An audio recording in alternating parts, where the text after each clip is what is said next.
Bem-vindo ao Arescast, um podcast onde a gente fala sobre variedades, sobre família, sobre empresa, sobre negócios. E hoje a gente vai tocar num ponto que muita gente evita. Tem muita gente falando de Deus na internet, postando versículo, falando de fé, mas vive desequilibrado emocionalmente, vive desorganizado. E aonde está o erro nisso tudo? Então, para falar disso tudo, eu trouxe o Alex Andrade, pastor, escritor, analista comportamental. Ele não fala só de fé, ele fala de comportamento, de vida real. Alex, bem-vindo ao Arescast. E me conta um pouquinho, antes da gente entrar em todo esse ponto, me conta um pouquinho do Alex, o homem por trás disso tudo. Uau! Primeiramente, Diegão, que alegria estar aqui com você. Eu tenho certeza que esse podcast já é um sucesso. Obrigado. Porque você é de verdade. Eu costumo dizer que você é de verdade. Somos. E o que você fala tem um peso. A conexão com você faz muito bem para aqueles que o cercam, que estão com você. Então, uma alegria muito grande estar aqui. Legal, Falar um obrigado. pouquinho de mim, você já falou aí, né? Já me apresentou, mas eu hoje sou um pastor, né? Sou pastor na Igreja Batista da Lagoinha, na cidade de Santos. Sou casado. Eu sou o marido apaixonado da Sônia. Eu sou o pai presente do Kaique, da Ana. Eu sou o avô babão do Dom, né? Esse sou eu na essência. Eu fui, porque já não estão mais aqui conosco, um filho que honrou a vida dos seus pais, né? O seu Luiz, a dona Garina, um casal de nordestinos que vieram para São Paulo e conquistaram, ganharam a vida de uma forma com bastante suor, né? E constituiu uma família composta por 5 irmãos, em que, graças a Deus, todos hoje na presença de Deus, trabalhando de forma honesta, digna. Eu sou de formação, né? Então, eu com relação à formação, eu sou formado em marketing, pós-graduado em gestão em vendas. Eu tenho uma pós-graduação também, uma MBA em gestão de pessoas com foco em coaching, né? Tenho trabalhado ao longo desses anos a questão do desenvolvimento de pessoas através da análise de perfil comportamental.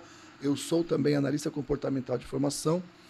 E nos últimos 17 anos da minha vida, após ter entregado a minha vida a Jesus, eu tenho procurado viver como um servo de Deus, né?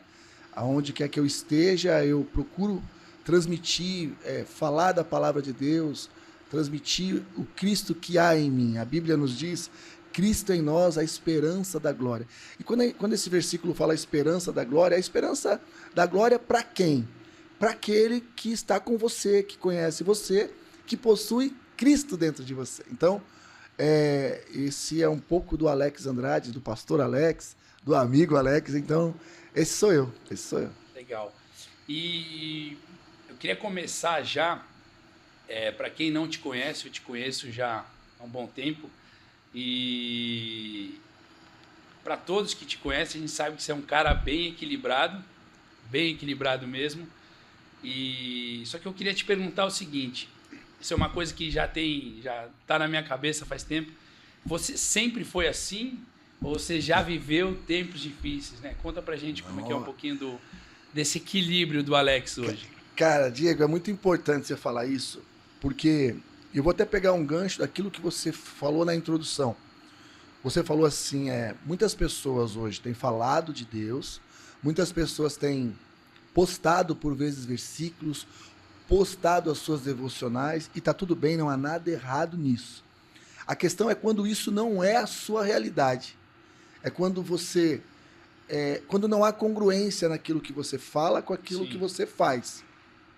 O grande problema é esse, porque senão vira algo superficial, vira algo artificial, vira algo para que o outro veja. E o Evangelho de Jesus não é para que o outro veja. O Evangelho de Jesus é para transformar a nossa vida. Então, se eu tivesse que responder o que eu acho disso, eu fico triste. Porque, na verdade, as pessoas, por vezes, por um impulso de comparação, em se comparar com o outro, ela fala coisas que ela não vive. Isso é um grande problema. Por quê? Quando Jesus entra na nossa vida, e eu não estou falando de religião, é muito importante isso, não estou falando de posicionamento religioso. Eu estou dizendo que quando Jesus entra na nossa vida verdadeiramente, ele transforma tudo. Eu nem sempre fui esse Alex calmo que você conhece, sereno, que tem sempre uma palavra de conforto. Eu também já saí dos eixos algumas vezes. E eu confesso, eu vou te falar uma coisa, eu às vezes ainda saio. A questão é que uma coisa é você, por algum motivo, tá dentro de um desafio, de um problema, sozinho, e você está nesse mesmo desafio, no problema, com Cristo.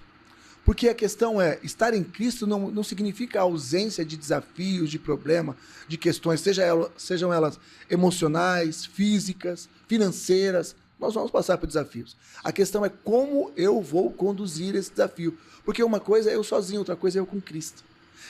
A Bíblia nos diz assim, e eu pauto minha vida, Diego, volto a falar e quero reforçar com o seu público que eu não estou falando de religião. Sim. Eu estou dizendo daquilo que eu acredito enquanto a palavra de Deus. A palavra de Deus. As Escrituras Sagradas nos diz assim, 2 Coríntios 5,17. Se alguém está em Cristo, é uma nova criatura. As coisas velhas se passaram. Eis que tudo se fez novo. Respondendo claramente a sua pergunta, meu irmão, eu era um cara vida louca. Eu vivia uma vida totalmente desregrada. Eu era aquele cara da noite, da bagunça, da mulherada, sabe, das extravagâncias. Eu era essa pessoa. Eu era aquele primeiro que estava à frente da discussão, da briga. Costumava dizer, enquanto jovem, eu era o linha de frente. Só que há 17 anos atrás, Diegão, eu tive o verdadeiro encontro com Cristo. Quando eu tinha tudo, falando de bens materiais, falando de dinheiro, falando de condição, talvez até de posição, de status. Eu tinha tudo, mas existia um vazio do tamanho de Jesus dentro de mim. E aí eu comecei a perceber, ficar inquieto com isso. Porque com uma esposa maravilhosa, 2 filhos maravilhosos, uma vida, um trabalho bacana, mas eu não tinha paz. Eu não tinha paz porque, de uma certa forma, a minha vida não era uma verdade. Era muito mais algo externo, algo para mostrar para os outros. Aquilo que nós estamos falando aqui, sim, de falar e não viver. E foi quando eu tive um encontro real com Cristo. Entreguei a minha vida para Jesus. Talvez a gente vai ter que fazer outro podcast para falar toda essa história. Mas só para você ter uma ideia, num determinado domingo, e eu lembro exatamente do dia 8 de junho de 2009, eu estava numa igrejinha pequena na cidade de Santos, comunidade evangélica Sara Nossa Terra, pastor Marcos, pastor Anídia, casal de Deus, que eu tenho um respeito muito grande pela vida deles. Todos os dias da minha vida eu oro por esse casal. E eu fui naquela igreja porque eu precisava ter um encontro real com Deus. E quando o pastor fez o apelo, eu tomado por um sentimento, por algo que eu não sei explicar. Hoje eu sei que é o Espírito Santo, mas na ocasião eu não sabia explicar. E eu fui lá para frente. E eu só me dei conta que naquela noite, eu, minha esposa e meus 2 filhos fomos a única família que aceitou Jesus como Senhor e Salvador da sua vida naquela noite. Quando eu olho para o lado, eu vejo a minha esposa, vejo o Kaique, vejo a Aninha, vejo a Sônia. E ali eu me ajoelhei e entreguei minha vida totalmente para Jesus. A partir dali, Diego, eu fiz um compromisso com Cristo, que eu seria uma nova pessoa. Os hábitos seriam diferentes, o comportamento seria diferente, a fala seria diferente. E aí, é claro que eu sou falho, eu sou pecador. Se você falar assim, eu não vivo uma vida doriana, não, meu irmão. Os desafios, às vezes a gente sente, o baque, mas eu procuro viver uma vida dentro de um propósito de ser alguém que consiga refletir Cristo, as atitudes de Cristo. Eu sempre me pergunto assim, o que Jesus faria nessa situação? Isso me ajuda muito. Então, respondendo diretamente, não, nem sempre eu fui assim, essa pessoa calma que você conhece. E essa é mais uma evidência de que Cristo existe, Diego. Quando as pessoas olharem para você e falar assim, eu não acredito que esse é o Diego que eu conheci. Você fala, glória a Deus, é isso que Jesus espera de nós. Amém? Legal, amém. E esse era um outro ponto que eu ia falar, mas eu acho que você já deixou aqui, mas se você quiser complementar, quando você acha que realmente a fé, ela deixou de ser teoria e passou a ser vida real?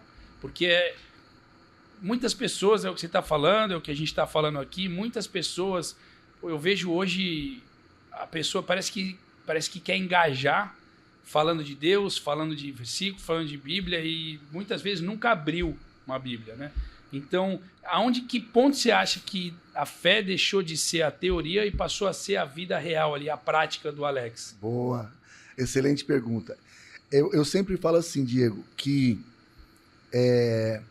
a fé ela precisa ser evidenciada, apesar de, como diz o livro de Hebreus, quando diz assim, a fé é o firme fundamento das coisas que se esperam. É a certeza daquilo que a gente não vê, mas que vai acontecer.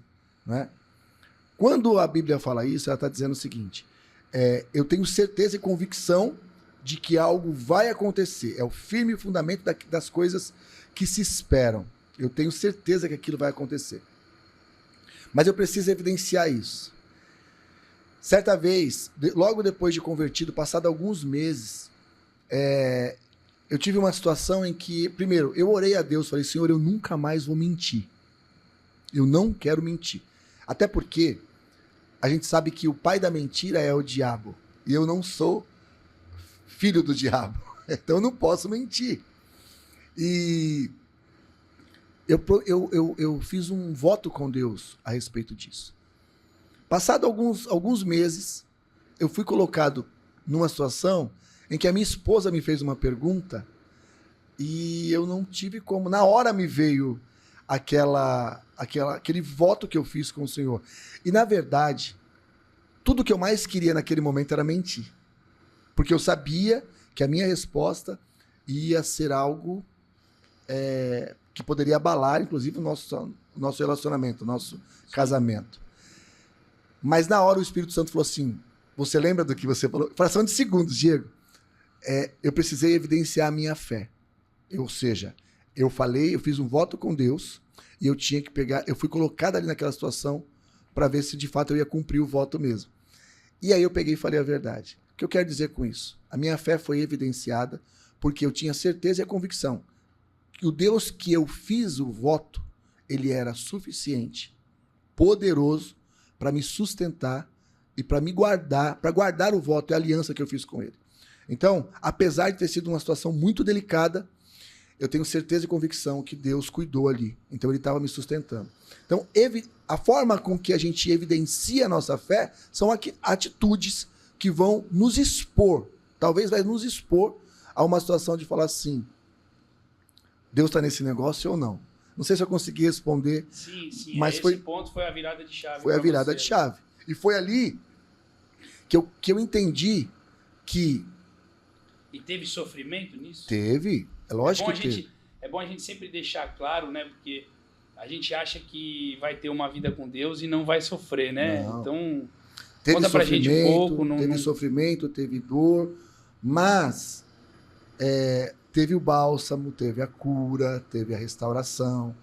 E aí é que quando eu me coloquei numa posição de exercer a minha fé, porque assim, ó, eu tinha fé de que Deus iria cuidar, seja qual fosse, porque se eu fiz uma aliança com ele, olha só, o Deus que dá a visão é o mesmo que dá a provisão.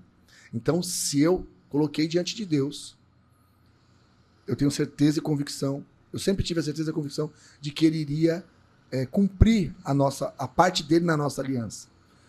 Então, quando eu peguei e falei, quando eu falei eu não vou mentir, eu falei a verdade, eu sabia que Deus ia cuidar. Só que, sim, teve dor, teve estresse, teve uma situação de desgaste, mas tudo isso faz parte do processo. Escuta, só vai viver as promessas quem viver os processos, quem passar pelos processos. Então, passei por todos esses processos e hoje, para a honra e glória do Senhor Jesus, eu tenho 29 anos de casados com a minha esposa, nós temos 32 anos juntos, entre namoro, noivado e casamento, 2 filhos maravilhosos, um neto lindo, enfim, é isso. O que você falou é realmente realidade hoje em dia, né? A pessoa, ela vê, pela comparação, ela vê o que o cara fez e não vê o processo, né? Muito pouca gente quer passar o processo. É isso. Então, tá aí para você que não quer passar o processo, tá aí a prova viva de que a gente precisa passar o processo para poder chegar nos nossos objetivos, enfim. E, pastor, me conta um negócio aqui. Você vive muito hoje dentro da igreja e vê muita gente falando e vivendo mal dentro da igreja. Aonde você acha que as pessoas estão errando? Aonde você acha que está o erro nisso tudo? Ô Diego, talvez até no tema do nosso papo de hoje, né? Quando você iniciou falando de uma vida de aparência. O erro, se é que a gente pode chamar de erro, está na falta de verdade. Na falta de verdade consigo mesmo. De reconhecer quem você é, de reconhecer que existe um Deus soberano, de não viver um ativismo religioso. Muitas vezes, as pessoas acham que estar na igreja é o suficiente. Não é isso. Não é porque eu vou à igreja domingo, quinta, porque eu faço parte de uma célula, de um grupo pequeno, de um GC, que eu vou ser salvo, que está tudo bem. Não é sobre isso. É sobre ser igreja. O grande problema é que as pessoas acham que estar na igreja é o suficiente. Não é. Eu preciso ser igreja. Então, o grande erro está em as pessoas, primeiro, se comparar com o outro, achar que a vida do outro é melhor, a grama do jardim do outro, do quintal do outro é melhor. Não, cada um tem a sua porção, né? Deus, através da sua palavra, nos diz que a um foi dado 5 talentos, a outro foi dado 2, e está tudo bem. A questão é, o que eu vou fazer com aquilo que Deus me deu? Isso. Né? Então tem muita gente querendo viver a vida do outro. Tem muita gente querendo pegar e ser o outro, quando na verdade o que Jesus espera de nós é que nós sejamos verdadeiros conosco mesmo e que a gente venha entregar verdadeiramente a nossa vida. Não é estar. A igreja, Diego, a igreja é como um hospital. Eu sempre falo isso. A igreja é como um hospital, onde nós chegamos lá doentes, quebrados, machucados, e nós somos tratados por pessoas usadas por Deus, né? Somos transformados através da palavra de Deus, começamos ali a nos fortalecer, nos alimentar da palavra, e esse processo vai fazer com que a gente se transforme, que a gente deixe de ser paciente e passamos a ser enfermeiros, porque a gente vai receber outras pessoas para que a gente venha cuidar, e é assim que o reino de Deus vai crescendo. A questão é quando a pessoa acha, ou ela entende, que apenas um ativismo religioso, estar na igreja, fazer, servir aqui, servir ali, é o suficiente. Não é sobre isso. Existe uma prioridade. Você já me ouviu falar isso. Deus, família, trabalho e ministério. Deus em primeiro lugar, Deus acima de tudo. Família, porque família é o principal projeto e o maior projeto de Deus nessa terra. Trabalho, porque é dali que vem o nosso sustento, é dali que vem o alimento da nossa casa, né? É dali que vem a nossa provisão. E ministério, que aí sim é servir na igreja, disponibilizar do seu tempo, dos seus dons, do seu talento para servir outras pessoas. A questão é que a pessoa às vezes acha que só servir já é o suficiente, ela confunde servir na igreja com Deus. Então o grande problema está aí, quando as pessoas não entendem quem elas são em Cristo. Elas vão para a igreja achando que estar na igreja é o suficiente. Não é. A igreja é um lugar, não é um lugar apenas para ir, é uma família para pertencer. E eu não estou falando aqui de placa, estou falando de igreja de Jesus Cristo.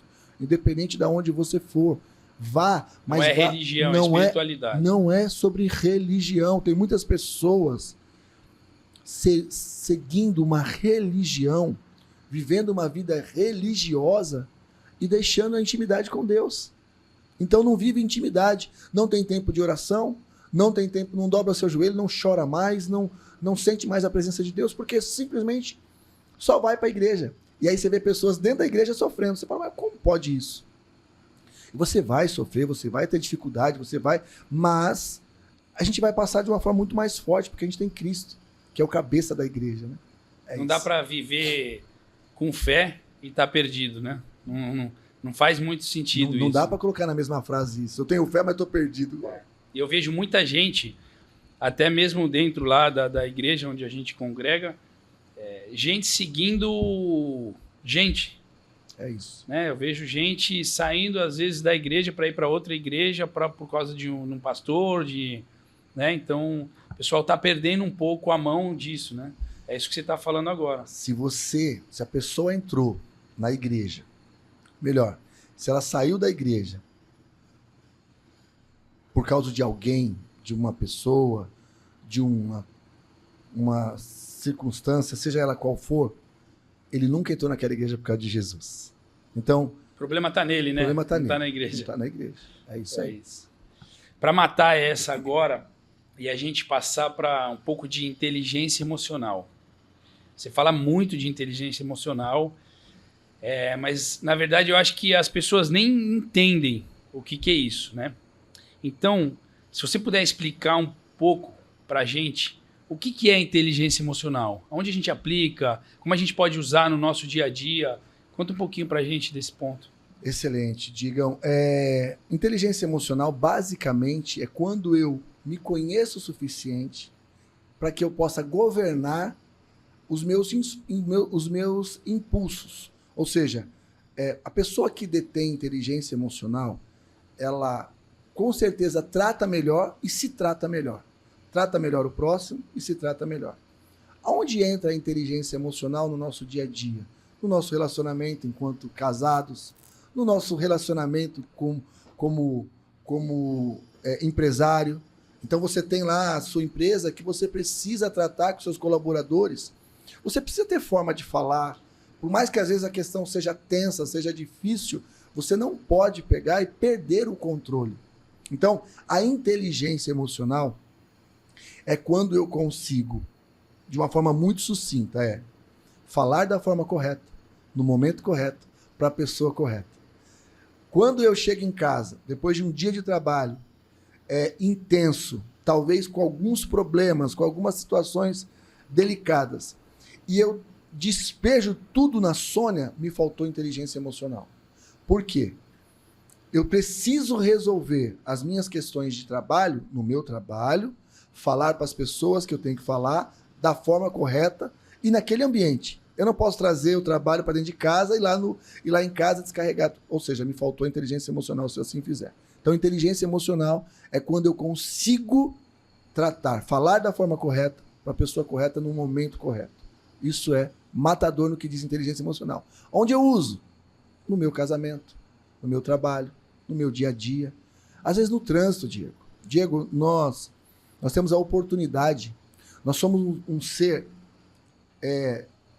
da criação que detém o poder cognitivo. Nós raciocinamos. Nenhum outro animal, né, consegue raciocinar como nós, seres humanos. E aí, pensa o seguinte, esse mesmo ser que raciocina, que pensa, ele é capaz de tirar a vida do outro. Por quê? Lhe faltou governo, lhe faltou inteligência emocional. É esse desequilíbrio que, por vezes, a pressão do dia a dia nos traz. Né? A fazer uma gestão das emoções nos ajuda a ser alguém melhor e, naturalmente, atrair pessoas, cuidar de pessoas. Esse é um tema que a gente precisa falar muito na atualidade. Sim. Até porque as pessoas estão perdidas dentro das suas confusões, das suas ideias. Né? Existe uma síndrome na atualidade, isso já há alguns anos, que é a síndrome do pensamento acelerado. As pessoas, muito tempo de tela, muito tempo de informação, muito tempo de... É muito acessível hoje, né? Tudo muito acessível, muito rápido. Tudo muito rápido. E aí as pessoas estão perdendo o controle. 2022, Deus me deu a graça, após passar por uma formação do ano de 2017 até 2019, eu passei por uma formação de analista comportamental. E na formação, Deus tocou meu coração de descrever algo sobre aquilo que eu estava ouvindo ali. Por exemplo, uma das características da inteligência emocional é justamente o autocontrole. Então eu falo de autoconhecimento, autocontrole, empatia. O autocontrole, quando eu ouvi essa palavra autocontrole e a explicação diz é sobre governar, é sobre falar com paciência, falar com amor e tal. Eu falei, opa, o apóstolo Paulo já falava sobre isso em Gálatas 5:22, quando ele fala assim, mas o fruto do Espírito, as características do fruto do Espírito são paciência, bondade, longanimidade, mansidão. E aí eu falei, é sobre isso. E uma das características é domínio próprio. Ou seja, autocontrole. Deus falou para mim assim no meu coração de uma forma muito clara. Você precisa escrever acerca disso, à luz das Escrituras Sagradas. E em 2022, se você me permite falar, claro. Eu lancei um livro, né, Inteligência Emocional e a sua influência na vida de grandes homens e mulheres das Escrituras Sagradas. Deixa eu mostrar aqui. Esse livro foi lançado em 2022 e aqui eu falo de 10 personagens, onde eu trato características da inteligência emocional com essas pessoas. Eu quero dar um exemplo aqui de Moisés. Moisés, ele foi o libertador, aquele que foi responsável pelo êxodo, ou seja, pela libertação, pela passagem do povo que estava no Egito para a Terra Prometida, né? Estudiosos dizem que ele foi responsável pelo êxodo de cerca de 2,5 milhões de pessoas.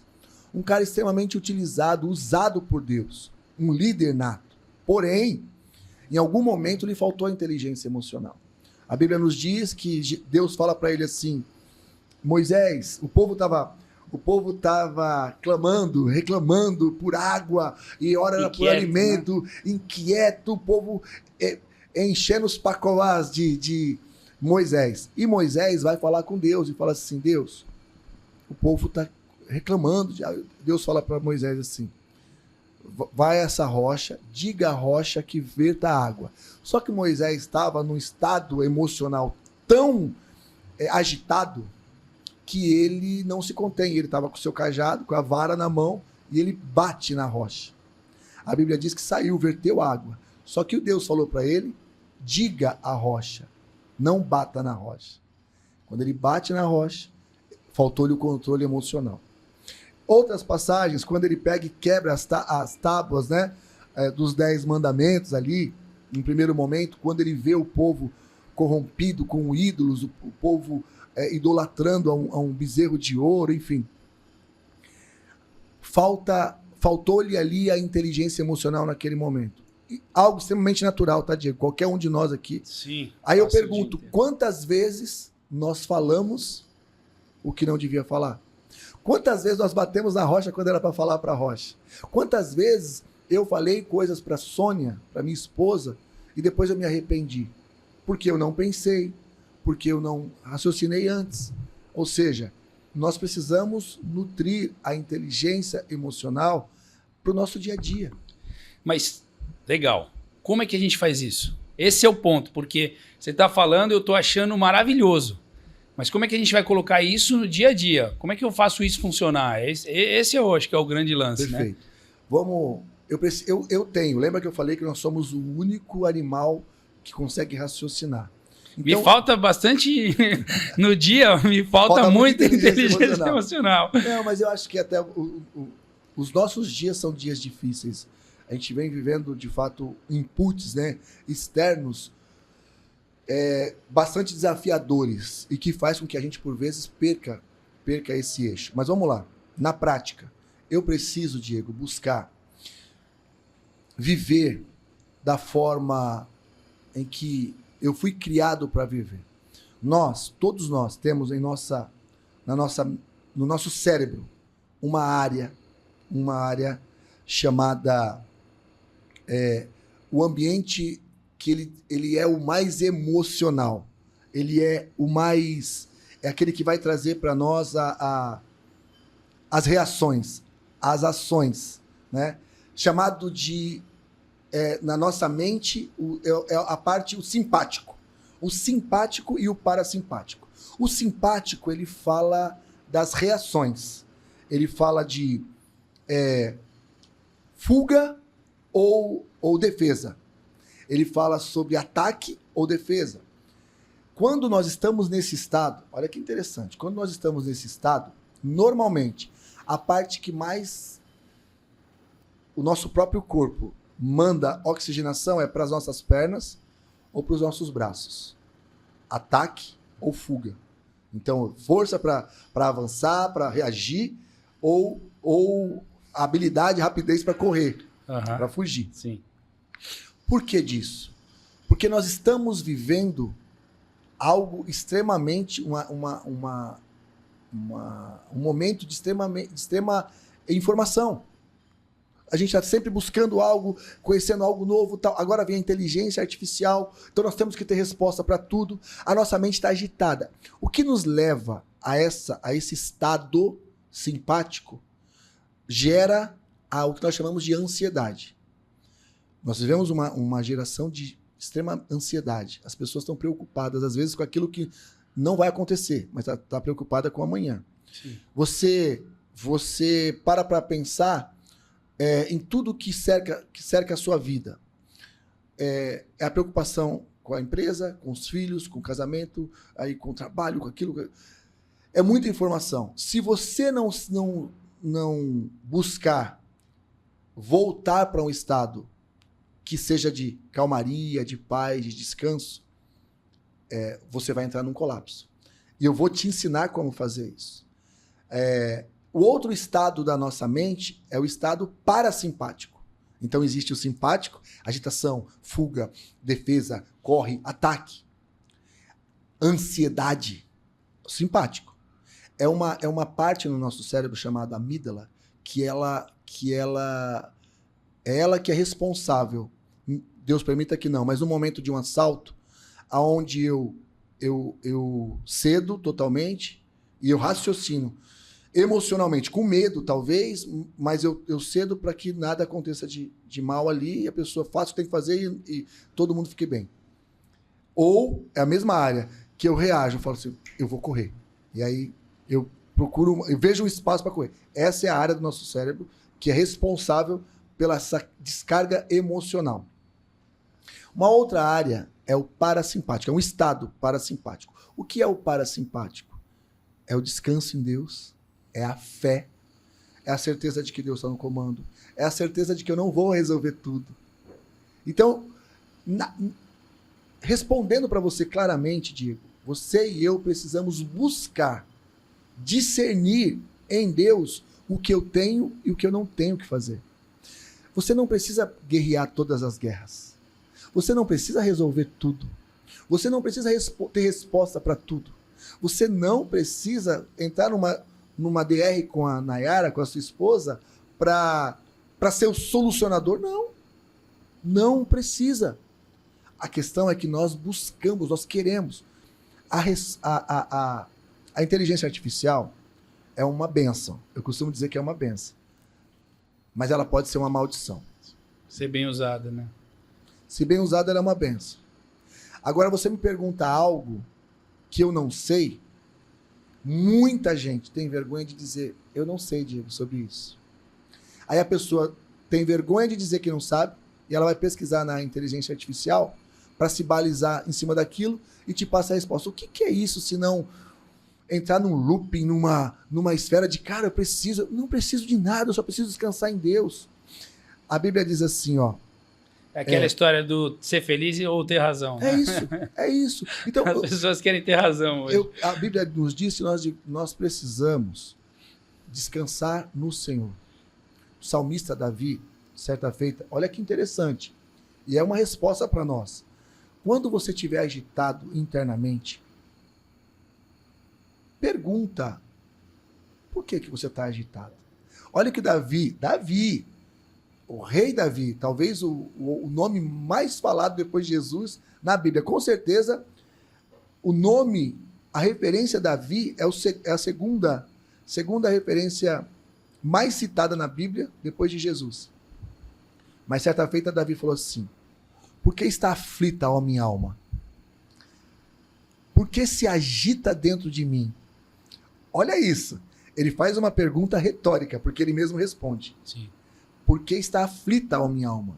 porque se agita dentro de mim. Imagina, Diego, você, durante o seu dia, sentir aquela pressão, e aí eu tô te ensinando como retomar a consciência e buscar esse autocontrole emocional.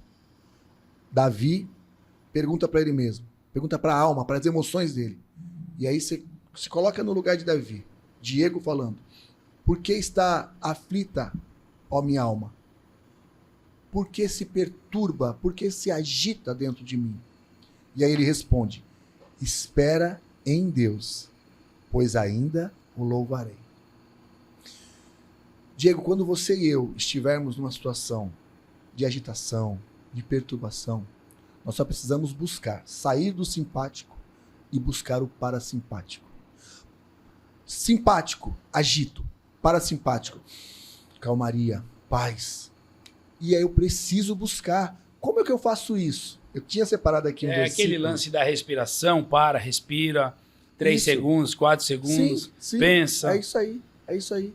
Você vai evitar uma série de coisas, uma série de problemas.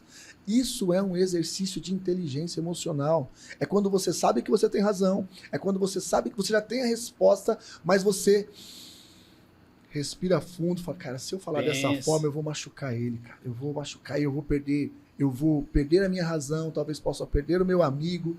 Cara, não vou responder dessa forma. E você agiu com inteligência emocional. Entende? É quando as oportunidades aparecem, por exemplo, na rua ou no negócio, que você até olha e fala assim, poxa, aquele é um grande negócio, vai gerar uma grande receita para a minha empresa, mas talvez não tem parte com coisa correta, vai envolver uma corrupção, vai envolver uma mentira, aí você emocionalmente está tendencioso a fazer, mas você traz a consciência e fala, cara, não tem sentido, eu não posso fazer um tipo de aliança como esse, e aí você raciocina por 6 segundos, e tem mesmo a técnica dos 6 segundos, e aí você fala, cara, não posso entrar Ou às nisso. vezes até eu vejo muito hoje no nosso dia a dia, a gente que lida com funcionário, enfim, acontece algo dentro da empresa, você tem que respirar, se tranquilizar para poder ir falar com o colaborador, claro. Enfim. Então eu acho que dá para usar a inteligência emocional desse jeito que você está falando, muito dentro da empresa. Né? Então, sem dúvida nenhuma. Respira, se acalma. A gente vê gente na internet atacando um, atacando o outro, e às vezes porque tá ali e acha que precisa falar aquilo para a pessoa e não sabe que aquilo ali vai magoar ela, independente se conhece a pessoa ou não, né? É isso. Porque eu já vi várias pessoas atacando influenciadores e às vezes nem conhece o cara. Nem conhece. E aí não sabe o mal que está causando para aquela pessoa, porque tem muita gente, né? Você fala de análise comportamental, e lá eu já fiz com você também, e lá você tem as formas de como você gosta, né, de sentir amor das pessoas. Qual que é o nome mesmo? Aí são as 5 linguagens do amor, 5 linguagens do amor, é isso aí. É isso aí. E tem gente que é palavras de afirmação. No meu caso é palavras de afirmação. E muitas vezes, quando alguém me escreve algo, hoje não, hoje eu já deixo pra lá e tal, dou muita risada com o que acontece, mas por muito tempo eu ficava remoendo aquela história. Queria responder. Então, eu acho que nesse ponto eu conseguia usar um pouco da minha inteligência emocional para poder me controlar esse ímpeto que eu tinha, né, de responder e tal. Então, eu acho que fica bem claro isso. Sem dúvida. E é muito interessante que você falou, que você tocou das 5 linguagens do amor, né? Então, presente, toque físico, tempo de qualidade, palavras de afirmação. Quando você tem essas características bem resolvidas, você consegue oferecer amor de forma inteligente, emocionalmente falando, para o seu cônjuge, por exemplo. Então, quando você entende, quando você identifica essas características, em você e no seu cônjuge, você consegue ser intencional nas suas atitudes.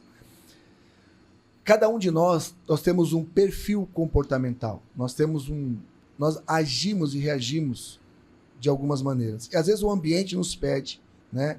Então, vou te cortar aqui. Tá. Vou aproveitar e vou perguntar, já que você está nesse ponto, era algo que eu ia perguntar lá na frente, mas você já tocou, eu vou perguntar agora. Por que que você acha que os relacionamentos estão tão frágeis hoje? As pessoas não se suportam mais. Não conseguem, né, falar, não, eu vou casar, mas se não der não certo... der certo, eu separo. Então, já Boa. manda bala nesse assunto aí, porque é algo que muita gente tem dúvida. Porque as pessoas, primeiro, tá faltando inteligência emocional, estão tratando o casamento como algo banal e não é. O casamento é o maior projeto de Deus. A família é o maior projeto de Deus nessa terra. Tudo tem início com o casamento, através das escrituras sagradas, e tudo vai terminar com o casamento quando Jesus voltar para buscar a sua noiva, para as bodas. Nós precisamos entender que família é algo sério. Só que as pessoas estão banalizando o casamento. Então eu caso, se der um problema tal, acabou. As pessoas não se preocupam com isso. Então por isso que está tão fragilizado. Como eu resolvo isso? A inteligência emocional é algo que pode nos ajudar. Porque quando eu falo das 5 linguagens do amor, quando eu conheço qual é a linguagem de amor do meu cônjuge, quando eu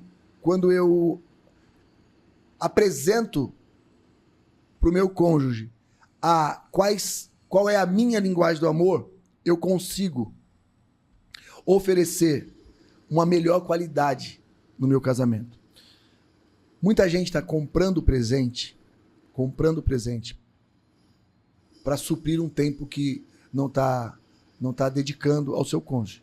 Só que a linguagem do amor do cônjuge é tempo de qualidade. E aí o cara tá comprando presente, tá gastando dinheiro à toa. É verdade. Não. A linguagem do amor do outro é atos de serviço. O que é atos de serviço? Vamos discorrer um pouquinho sobre essas 5 linguagens. Atos de serviço.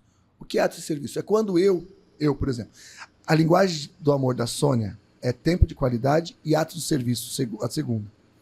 A minha é palavra de afirmação e toque físico. Olha que interessante.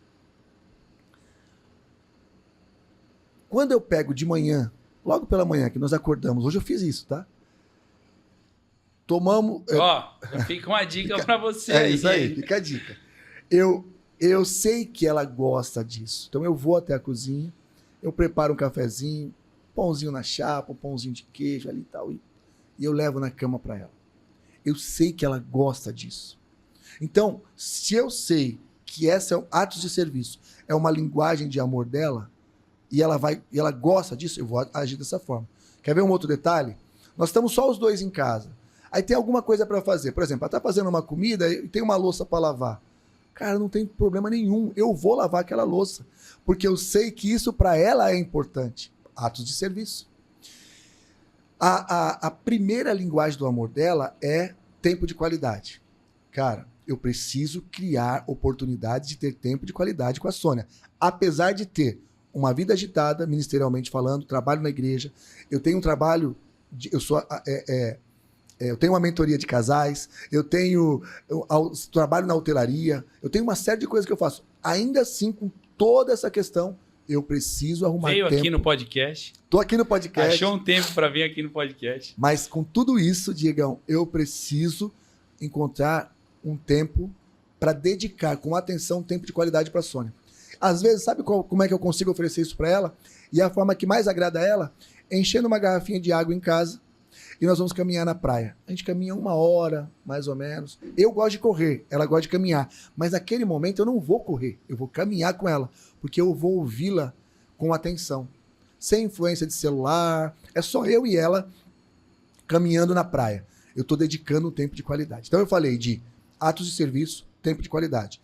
Toque físico, irmão, é abraço, é beijo, é toque, é se você entende que a sua esposa, a linguagem de amor dela é toque físico, você precisa abraçá-la. Você precisa abraçar, você precisa beijar, você precisa demonstrar carinho. Porque é isso que vai satisfazê-la, entende?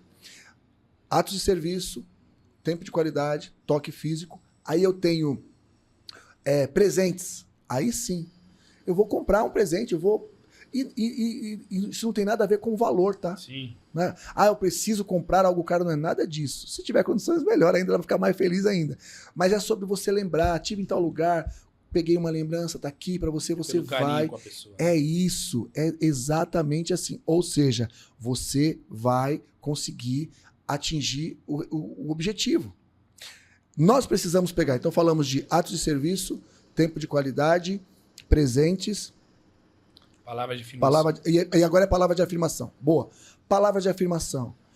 Tão simples quanto isso é ser plataforma. Por exemplo, eu e você temos como característica a linguagem do amor, palavra de afirmação. É às vezes falar, como você ficou bonito com essa roupa. Nossa, ficou bem demais. Que legal. Parabéns. Parabéns pelo podcast, tá super legal, que bacana. É algo que você fez, que você criou, para a mentoria que você tem com o seu público, o pessoal da marcenaria e tal. Caramba, parabéns, Diego, que legal. Tá. Isso vai nos nutrindo, né? Nutrindo e vai nos deixando feliz. Veja bem, primeiro, principalmente palavra de afirmação. Aquele elogio. Quem tem como linguagem de amor a palavra de afirmação, ele gosta de elogio. Ponto. Sim. Só que o elogio precisa ser verdadeiro, porque senão ele se torna manipulação. Então, nós precisamos entender isso. Quando eu vejo que a pessoa, de repente, está falando por... Ah, cara, não... Eu discerno, eu falo, não. Você já sabe, né? Já sabe. Quando é verdade, né? Sim. Então, é muito importante. Mas se eu identifico essas 5 linguagens, acabou, meu relacionamento vai se tornar muito melhor. Isso é inteligência emocional. Identificar o perfil do seu cônjuge. Então, ele é dominante, ele é estável, ele é analítico, ele tem um perfil mais planejador, por exemplo. Como que é? Qual é a característica, né? É influente? Qual é a característica mais... Mas você acha que está faltando isso hoje, nos relacionamentos? Mais no homem ou mais na mulher? Nos dois. Os dois? Nos dois. Na verdade... Você tem a mentoria de casais, você sabe... Eu trabalho isso. Você sabe falar bem hoje com propriedade. Quem que... Diego, a primeira aula da mentoria, a gente fala sobre autoconhecimento. E é tão interessante, irmão. É tão interessante que a gente coloca o casal, cada um vai responder ali individualmente, e depois a gente pergunta, você sabia qual era? A maioria, 80%, 90% não sabe qual é a linguagem do amor, não sabe qual o perfil comportamental do cônjuge. Para mim, isso tinha que ser matéria na escola. A pessoa precisa ter aula na base sobre inteligência emocional.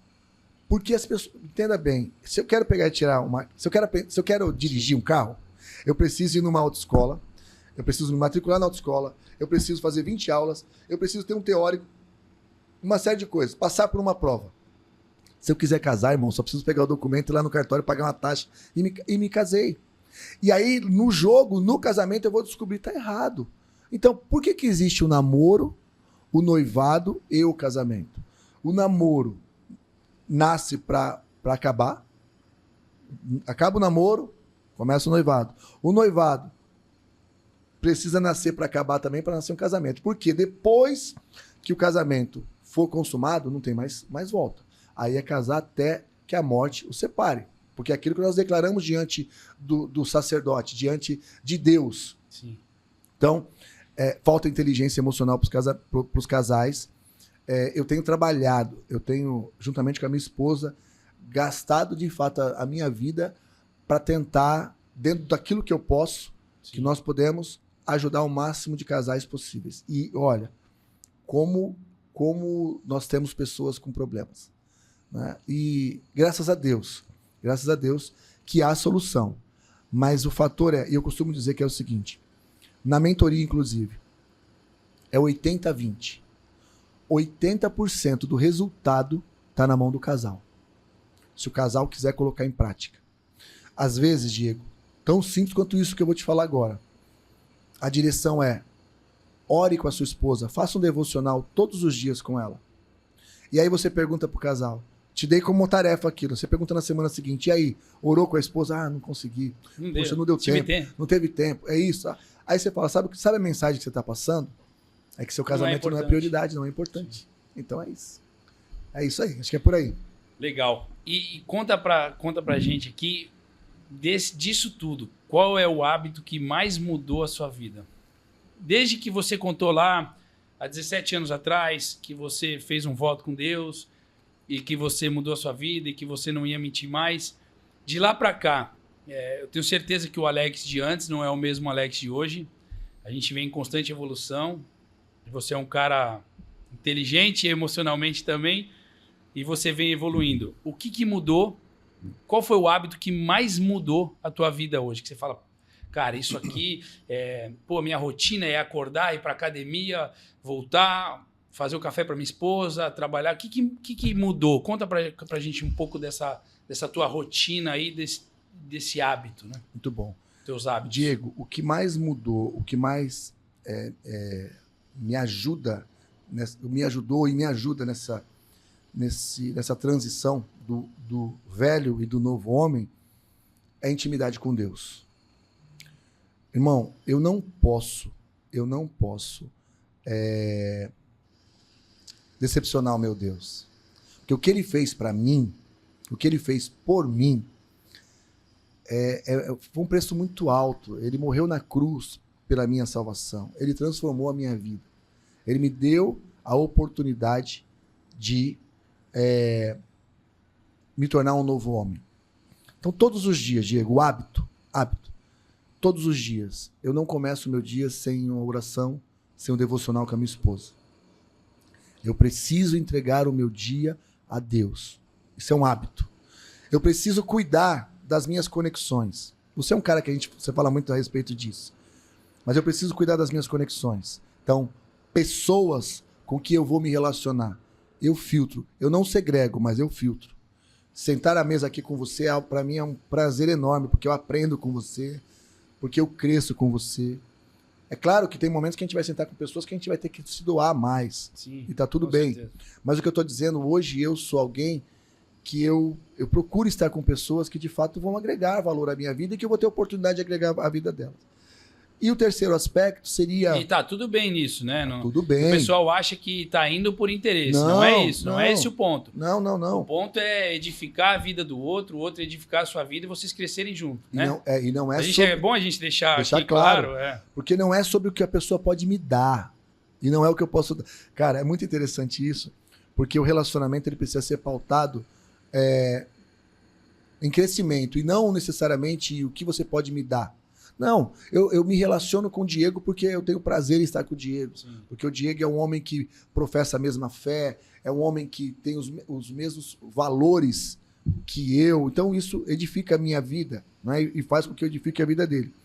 Mas o principal hábito é estar na presença de Deus constantemente. Quando eu oro de manhã e falo assim, Senhor, eu estou entregando o meu dia a Ti, eu estou dizendo, Senhor, o que acontecer, eu não vou me deixar levar pelas circunstâncias. Porque eu sei que o Senhor está à frente. Então, esse é o hábito. Eu cuido muito de 3 aspectos da minha vida. Ambientes, pessoas e conteúdos. Legal.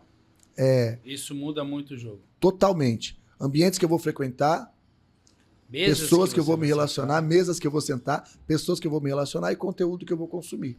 Nós estamos aqui hoje falando para um público que vai, através do digital, através do YouTube, vai se contatar com a gente aqui, né? Ele vai ter um conteúdo bom, mas quantas pessoas estão, às vezes, se perdendo, não sei se eu posso falar dessa forma, eu vou falar, na pornografia, na mentira, na prostituição, na promiscuidade, porque está buscando um conteúdo, na internet, inclusive, que vai levar a isso. Então, o que você consome também molda o seu caráter. Então, pessoas, ambientes e conteúdos é muito importante para que a gente se torne a melhor versão de nós mesmos e aquilo que Deus quer que a gente seja. Legal, muito bom. Agora, eu queria que você já falou um pouquinho do teu livro, da inteligência emocional. Deixa eu ver aqui, dá licença. Ó, inteligência emocional e a sua influência na vida de grandes homens e mulheres das escrituras sagradas. Ó, tá pegando aí? Legal? E agora eu queria que você falasse um pouquinho do teu livro, para a gente quase finalizar, do teu outro livro. Isso. Aqui, ó, ele já falou aqui qual é o maior projeto de Deus na Terra? Família. É a família. Então, ó, Família, Nossa Maior Riqueza.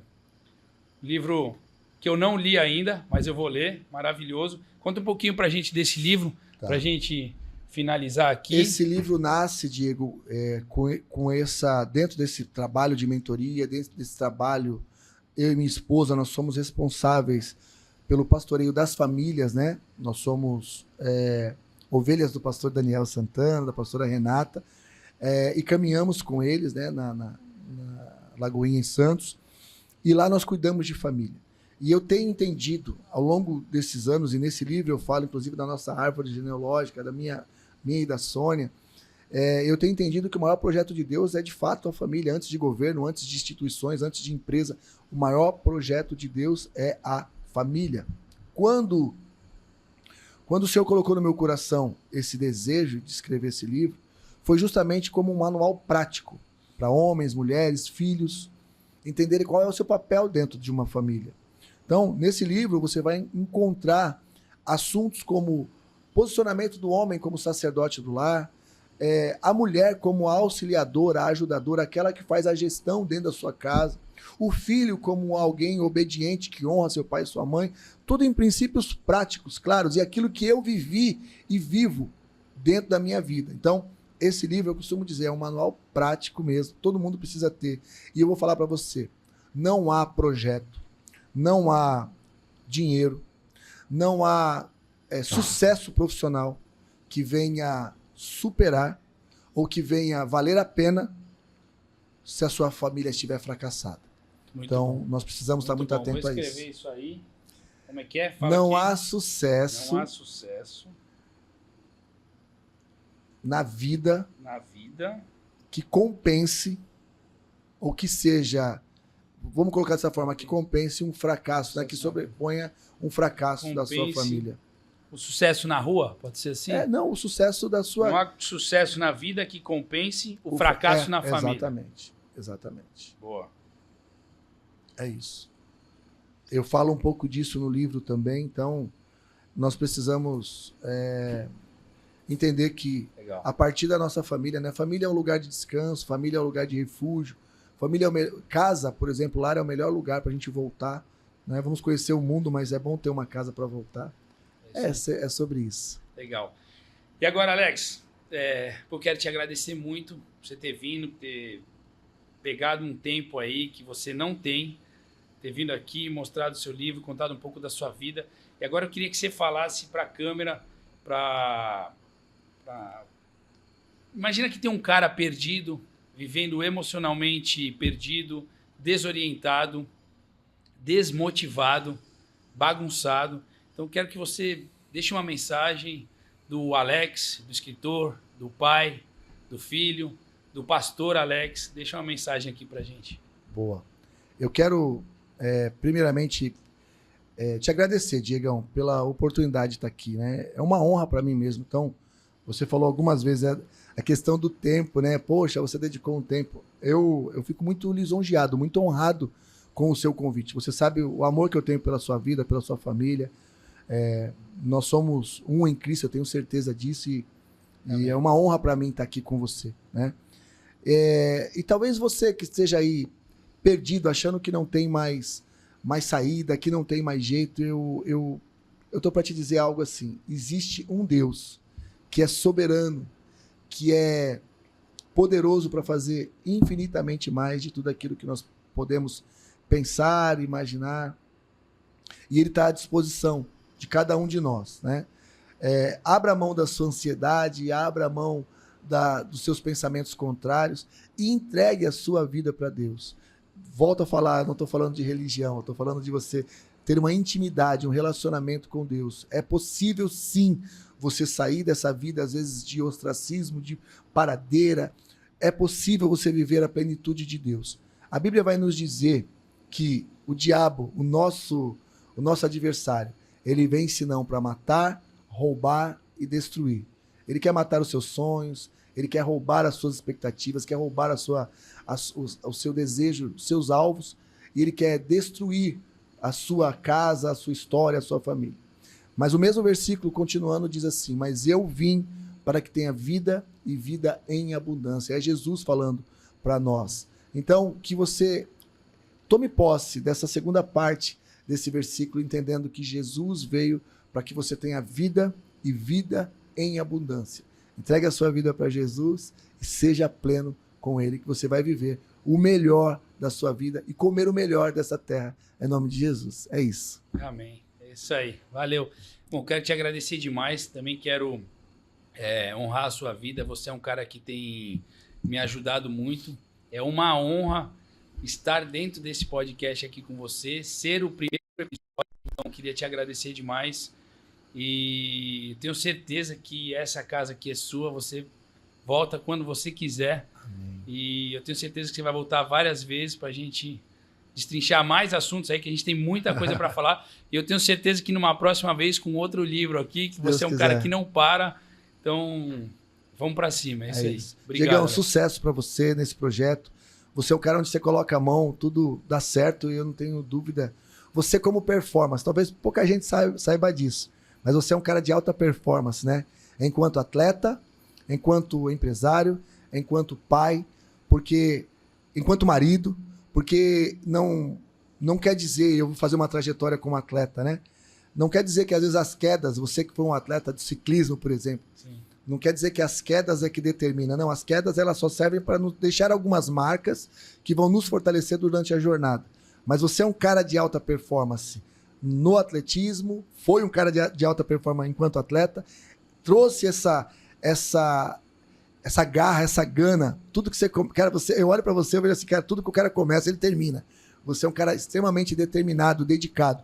E isso tem a ver com disciplina, tem a ver com entender que não são as quedas que me definem. O que me define é o alvo. Então não é sobre ser mais rápido, mas é sobre performar constantemente bem. Então eu tenho certeza que o Ariscast já é um sucesso, legal, assim como é um sucesso a sua casa, o seu trabalho. E eu oro a Deus para que você continue performando e agradando ao coração de Deus como você tem feito. Tá bom? Deus abençoe. Obrigado, então, Alex, obrigado mais uma vez por ter vindo aqui. E você que assistiu, você que acompanhou, siga nosso canal, dá o seu like, ajuda o Ariscast crescer cada vez mais, porque a gente vai trazer cada vez mais conteúdos para você que vão edificar a sua empresa, a sua vida e a sua família. Então fica aqui com a gente, não sai e já se inscreve no canal.